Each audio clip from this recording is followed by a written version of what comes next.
Hey, Matt, você viu onde foi parar meu DVD do Scooby-Doo? Scooby-Doo? De qual você tá falando? O Scooby-Doo, Cadê Você, que lançou em 1969?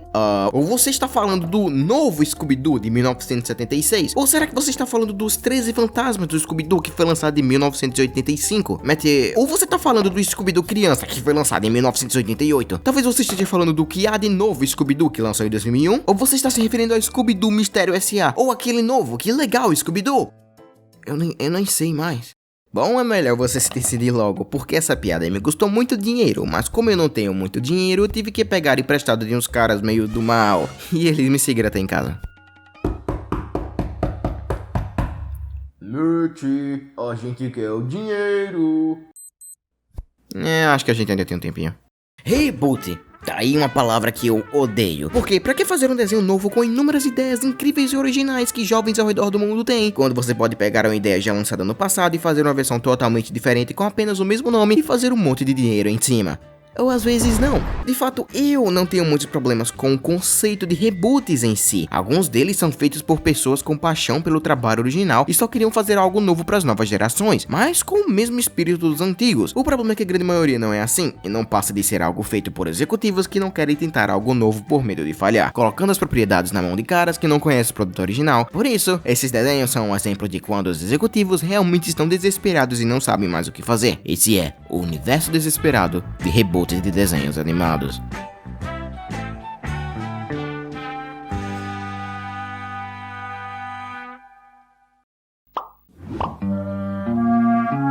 A gente vai começar logo com um evento meio raro, um reboot que é bom. Scooby-Doo é conhecido por ter inúmeras versões, reboots e filmes que sempre têm o mesmo resultado no final. Personagens que vivem acabando com os planos de pessoas fantasiadas de fantasmas. O que fez esse desenho ser tão popular quando ele saiu pela primeira vez é que os personagens parecem apenas amigos vivendo aventuras, como uma comédia. Uma comédia que não é tão boa assim hoje em dia, mas hey, aqueles são os padrões de risadas realmente parecem estar se divertindo, então isso deve contar para algo, não é? Like, how do we get in?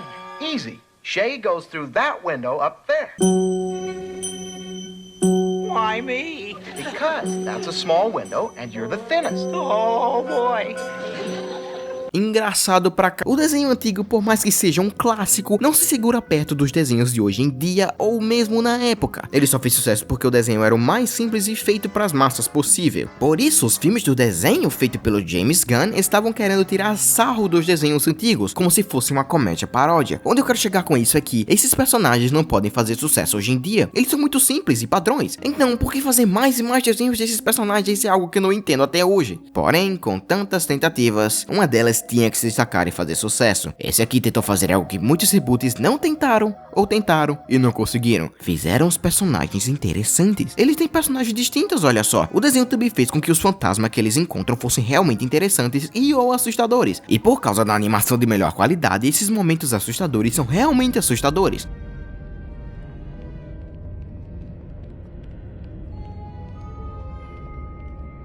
E também usaram o fato de ser um desenho sobre um grupo de adolescentes e fizeram esses adolescentes realmente parecerem adolescentes. Eles brigam, sentem ciúmes e cometem erros. Esse é realmente o tipo de coisa que você iria esperar em um desenho desses personagens hoje em dia. E fizeram o melhor possível. Espera, como é, Fred? Eu me senti mal antes de ver esse desenho e eu passei a noite vomitando, mas quando eu vi ele de novo, eu vomitei de novo a ponto de ir pro hospital. Meu santo macarrão, quem teve a ideia de fazer isso? Esse desenho me parece nada, além de um monte de executivos pensando entre si. O que crianças gostam hoje em dia?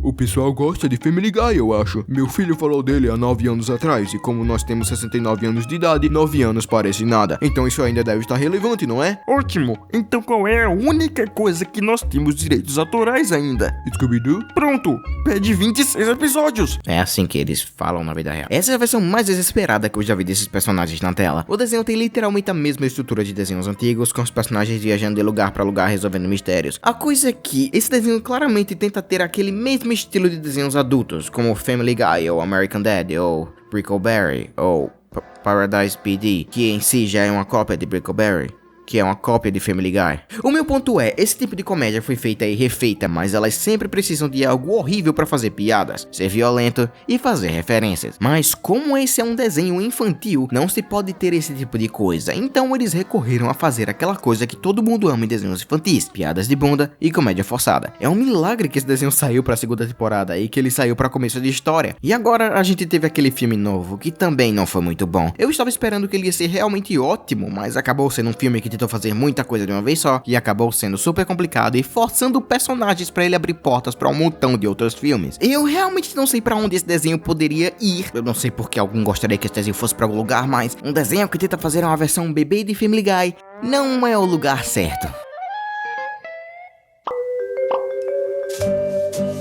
Ok, eu sei que isso não é exatamente um reboot, tá mais pra uma reimaginação, mas esse filme foi tão ruim que eu queria falar dele em algum lugar. Esse filme é uma bagunça que não sabe o que quer fazer, então não faz nada direito. Tom e Jerry é por alguma razão aquele tipo de produto que não fica irritante com o passar do tempo. Os curtas têm uma comédia simples que todo mundo pode gostar hoje em dia, mas tentaram tantas vezes fazer a adaptação atual desse desenho, mas nenhuma delas realmente funciona. E essa aqui é literalmente a pior de todas. Não em quesito de personagens ou animação, mas porque ele realmente não sabia o que diabos queria fazer. Era pra ser um filme sobre o Tom e Jerry, mas acabou sendo um filme sobre essa personagem aleatória que ninguém nunca ouviu falar antes, com o Tom e Jerry jogados ali no meio pra colocarem na capa do filme. O filme tem uma história totalmente confusa e desnecessariamente complicada, mas que de algum jeito consegue ser super básica e estúpida ao mesmo tempo. O filme todo é sobre como esses animais têm consciências e agem como seres humanos, mas eles existem no mesmo universo que a gente, só que são desenhos animados. Todos os personagens vivos não animais são animados e têm consciência, e os seres humanos sabem disso conversando com esses animais. Então, quando eles querem matar o Jerry, eles entendem que eles querem matar um ser que tem a mesma consciência da gente, mas ao mesmo tempo que esse filme tem esse conceito que não faz o menor sentido, o plot do filme em si é completamente estúpido. E sim, você pode dizer que é porque é um filme pra crianças que não precisa ser levado a sério, mas pelo amor do milho, existem inúmeros exemplos de produtos e filmes pra crianças que são realmente espertos e profundos, como a Pixar, Disney ou até mesmo Shrek. Não significa que algo pra criança deve ser estúpido. O filme é sobre como o Tom quer ganhar dinheiro tocando piano na rua e ter uma vida de luxo, enquanto o Jerry quer ganhar esse luxo roubando o público do Tom. O Jerry consegue ficar em um hotel e o Tom fica com inveja. Bada bim, bada bom, um monte de coisas de desenhos animados acontecem. O lance é que nem mesmo essa parte que seria a parte mais fiel com os desenhos é realmente boa, porque todas as piadas já foram feitas em curtas anteriores. Os personagens novos são totalmente sem graças e sem sal, e eu sinto que eu perdi muito tempo da minha vida vendo esse filme. A única coisa que eu realmente amei, e é impossível discordar, é que a animação é incrível. Eles conseguiram fazer a animação 3D tão bem animada que realmente parece com um desenho infantil. É incrível, mas ela não se encaixa nesse universo do mundo real. Aí, a única coisa positiva desse filme tem um lado negativo.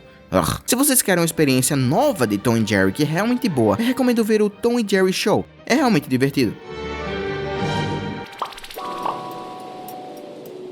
Eu sei que a grande maioria desses reboots são coisas ruins e previsíveis, ou que não tem absolutamente nada a ver com o produto original, mas DuckTales 2017 é meio que uma homenagem ao desenho original. Esse pra mim é o melhor exemplo de um reboot que fez literalmente tudo certo. Eu até diria que ele é melhor que o original. Eles conseguiram fazer o sonho de todos os reboots. Pegaram uma ideia que já era incrivelmente boa e conseguiram melhorar a ponto de conseguir usar coisas que não conseguiam usar na época, e fazer histórias que com certeza não seria possível com a tecnologia que o desenho original foi feito. Isso é possível porque eles fizeram esses personagens como personagens. Antigamente, por mais que eu ainda curta o desenho antigo, os personagens não eram tão refinados. Na verdade, dava pra ver que eles poderiam melhorar bastante esses personagens, e fizeram exatamente isso. Esses personagens realmente parecem diferentes, e cada um deles não só tem uma personalidade super distintas, como são adoráveis. Isso se deve porque a animação desses personagens e do desenho em geral é simplesmente sensacional. É super claro que eles realmente queriam fazer esses cenários, personagens e animações com um pessoal muito talentoso, mas não é só o lado técnico desse desenho que ele se sucede. Os próprios plots dos episódios ficaram bem melhores e mais trabalhados, ficaram mais complexos, mais diversos, e claro, a coisa mais importante de todas que jamais deveria faltar em um desenho chamado DuckTales: a abertura é realmente marcante. É um desenho simplesmente sensacional, que não só funciona como um remake do antigo, como também um desenho tão bom por conta própria, que parece um desenho totalmente novo. Esse é simplesmente o melhor exemplo de um reboot.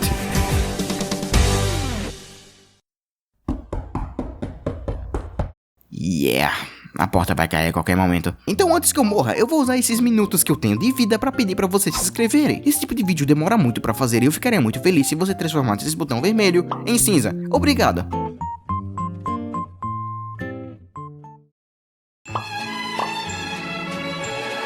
Enquanto DuckTales pegou tudo que o desenho fez de bom e deixou muito melhor, as Meninas Superpoderosas de 2016 pegaram tudo que fazia o desenho original bom e deixaram pior. Eu vou começar dizendo que eu realmente adoro o desenho original. E quando eu vi que o desenho iria ter realmente um reboot e não curtas, eu fiquei super positivo. Tipo, não pode ser ruim, não é? É um desenho simples onde crianças que agem como crianças têm superpoderes e tem que aprender a viver num mundo onde ninguém tem superpoderes. Tudo isso enquanto elas brigam com monstros com a violência mais perfeita para um desenho infantil.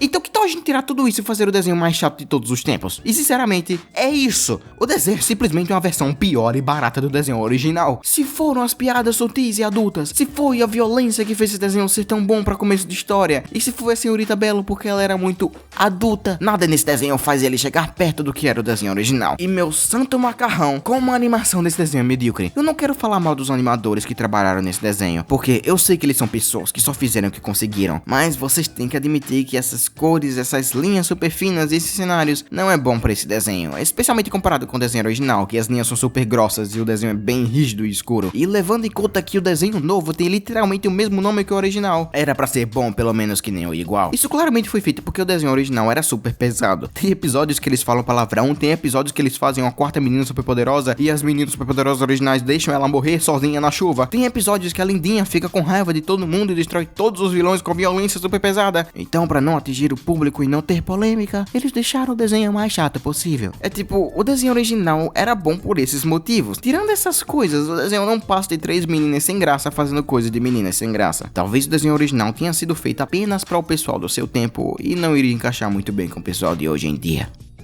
E claro, tem as crianças de 6 anos mexendo a bunda, uma menina superpoderosa nova que não adicionou nada à série e o fato que um dos escritores se colocou no desenho com um lance romântico com a menina de 6 anos de idade. Mas dá pra ver que a gente não tem muito tempo pra falar sobre isso, então vamos pro próximo desenho.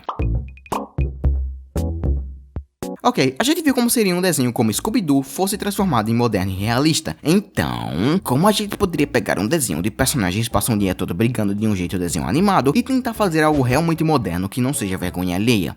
O que não é óbvio? Você faz um desenho que parece uma sitcom pra adultos? Sério, isso realmente aconteceu, mas que de algum jeito funcionou. Sério, falem o que quiser sobre o conceito em si. Um monte de personagens Looney Tunes em Nova York vivendo com humanos não parece uma ideia muito boa, mas se você der uma chance e esquecer que o desenho é uma versão de Looney Tunes, esse vira um dos melhores sitcoms animados que eu já vi. E eu não tô nem um pouco brincando. Os personagens pararam de ser aquele lance típico de personagens da era Looney Tunes originais, onde cada personagem tem um lance e eles repetem esse lance em todos os curtas. Esses personagens então passaram a ser pessoas mais realistas. Parece que iria ficar algo sem graça, mas acaba saindo algo como The Office americano ou Parks and Recreation. Os personagens continuam sendo desenhos animados que não poderiam existir na vida real, mas eles só são animais em um mundo de desenho animado. Seja o Pernalonga, que é um cara muito pé no chão e super calmo, que vive com o Patolino, que é a pessoa mais egoísta e absurda que eu já vi na minha vida. Aí tem a minha personagem favorita do desenho todo, a Lola. Eu sei que muita gente odeia essa personagem porque acham ela irritante, mas eu adoro ela. Ela tem um charme muito forte e comparado com o Sensal, que é o Pernalonga, acaba tendo uma dinâmica perfeita que me faz rir toda vez que eu a vejo. Mas quando o pessoal fala desse desenho, ele sempre esquece de algo super importante para o desenho. As músicas. Quando a primeira parte do episódio acaba, eles têm um clipe de música que quebra a quarta parede, onde eles fazem piada com algo que aconteceu dentro do episódio. É bem bacana e... eu tenho mesmo que falar isso. Tá bom. É bem bacana e o mago é implacável. Agora, vamos pegar literalmente tudo que fez esse desenho ser diferente, jogar pela janela e fingir que esses personagens são super-heróis. Isso aí na tela não foi uma piada. Não é um episódio perdido ou uma cena de alucinação de um personagem ou um curta feita pelo Adult Swim com o 1º de abril. Alguém realmente achou que seria uma boa ideia pegar esses personagens super simples e tentar fazer um show estilo Liga da Justiça. Esse desenho veio daquela época super irritante onde todos os desenhos tinham que ser super sérios e pesados para crianças. E você pode até dizer que ama esse tipo de desenho, mas meu Deus do céu, isso cansou tão rápido. Tinha inúmeros exemplos de desenhos com a mesma animação e super sério, a ponto que ficava difícil achar a diferença entre eles. E como os executivos de terno da Warner só queriam seguir trends como objetivo de ficar relevante, eles fizeram essa coisa genérica que não passa de um monte de histórias repetidas com personagens tão iguais e sérios que me fazem querer fazer meus impostos. Sério? Por quê? Por que pegar esses personagens que não tem nada a ver com a era de desenhos de ação? Já não bastava pegar eles e fazer uma versão bebês, como também já foi uma moda por alguma razão, e também tem que fazer literalmente o oposto com personagens estilo Batman? O lance é que esse show não é nem tão ruim assim, ele é só ok. A animação ainda é genérica, como eu falei antes, mas tipo, ela é competente. Não é como se fosse ruim que você iria notar. Ela é só sem sal, e exatamente igual a um montão de outras animações ao redor de desenhos da época. Os personagens também não são horríveis, eles só são mais do mesmo, e se eu queria ver mais do mesmo, eu iria ver outras opções melhores por aí. O lance é que, antes de eu falar dele aqui nesse vídeo, eu nunca tinha ouvido falar dele em geral. Eu nem sei se esse show veio pro Brasil, então por favor, nos comentários, me diz se vocês já tinham visto esse desenho lá pros anos 2000 e se você gostou, porque eu sou...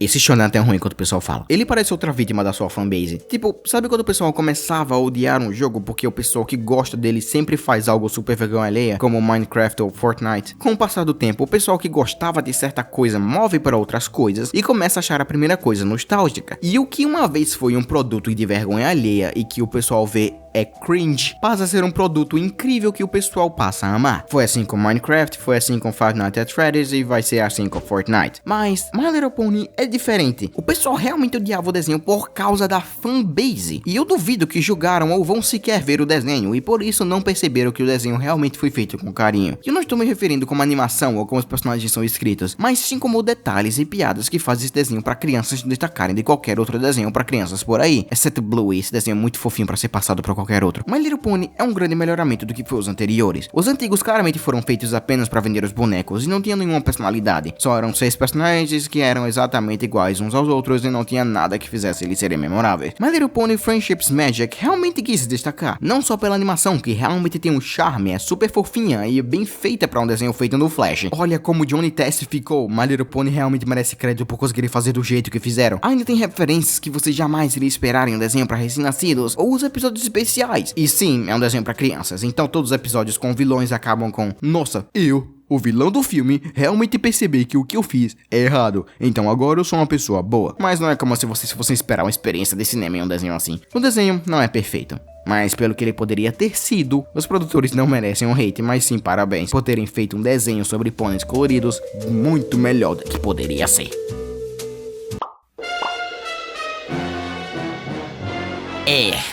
Esse aqui é meio que odiado mundialmente, não é? E eu entendo exatamente por quê, mas pra mim, esse desenho não é tão ruim. Eu só acho que ele foi uma vítima daquela onda de hate que o YouTube estava tendo lá pra 2016. Ok, o desenho foi baseado em outro desenho e literalmente fez o contrário do que o público realmente queria. E sim, isso faz o desenho ser um dos piores reboots nesse quesito. Mas assim como os outros que falamos aqui no vídeo, só porque algo é diferente não significa que ele seja ruim. Ele parece que foi feito por fãs da DC, e por esse motivo tem um montão de easter eggs e referências sobre o universo da DC. E por mais que eu odeie esse lance de referências é igual a bom, eu acho que nesse aqui eles fizeram bem. Não são um monte de referências na sua cara de um modo preguiçoso, são pequenas coisas de fundo que mostram que quem fez esses episódios realmente gosta do que faz. E sim, comparado com o original, esse desenho é uma perda de tempo terrível, cheio de peidos e bundas. O desenho original era rico em mensagens, em uma animação incrível, e personagens que não só mudam com o tempo, como também tinham uma relação interessante entre eles. O reboot é... nada disso. Os personagens têm basicamente a mesma personalidade e se baseia em grito, haha, engraçado, e o humor é simplesmente horrível. Porém, eu ainda defendo esse desenho. Não como um reboot, mas sim como um desenho. Ele tem seu charme, você querendo ou não, com certos episódios que quebram a quarta parede ou episódios que mudam seu estilo de animação. Jovens Titãs em Ação é um tipo de desenho burro que você precisa desligar o cérebro pra aproveitar. O pessoal odeia esse desenho porque dizem que ele é feito pra crianças. Jura? O canal de crianças fez um desenho pra crianças. Uau, é um desenho criativo, ele só não é pra todo mundo. E eu tenho certeza que, assim como o exemplo anterior, esse desenho vai ser amado no futuro assim que as crianças que virem quando crianças ficarem mais velhas, repetindo assim um ciclo para sempre. Mete e corre! Crianças, por isso que você não pode comprar mais DVDs. Vocês não vão me pegar vivo!